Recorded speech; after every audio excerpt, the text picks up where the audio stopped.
আমরা প্রশ্ন করি নিজেদেরকে, বারবার বলি আমাদেরকে পরিবর্তন হতে হবে, কিন্তু কিভাবে?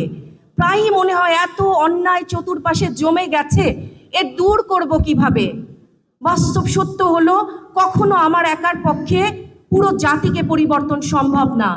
কখনো এক এক একদিনে ওভারনাইট আমরা এই যে জটিলতাগুলো সৃষ্টি হয়েছে, অগণতান্ত্রিক যে প্রক্রিয়াগুলো সৃষ্টি হয়েছে, এই সিস্টেমগুলো তৈরি হয়েছে যেখানে public health, basic human rights এর জন্য আমাদের প্রান্তিক জনগোষ্ঠী অসহায় হয়ে ঘুরে বেড়াচ্ছে, সেই জায়গাটায় আমরা বলি যে এই বৈষম্য দূর করবার পুরোটা আমরা একদিনে দূর করতে পারবো না।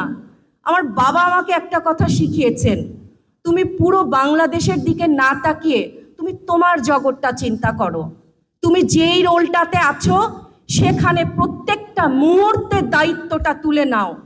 সেই দায়িত্বে অকাতরে নিজের শ্রম বিলিয়ে দাও এবং নিজের মেধাকে বিলিয়ে দাও, যেন তুমি জীবনে যখন পেছনে ফিরে তাকাও তুমি বলতে পারো বাংলাদেশ থেকে তুমি শুধু নাওনি, কিছু দেবার চেষ্টা করেছো।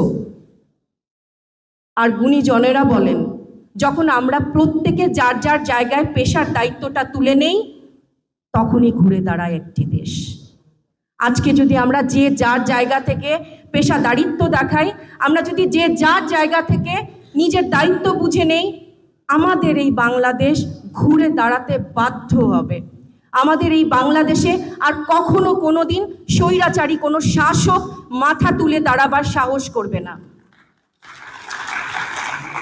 আবু সাঈদের প্রসারিত হাত, আবু সাঈদের বিশ্বাসে ভরা বুক, ওয়াসিমের জীবন দিয়ে দেয়া সব কিছুকে মনে হয় আমার দায়িত্ব, আমাদের দায়িত্ব, সকলের দায়িত্ব দেশকে সেই প্রতিদান দেবার।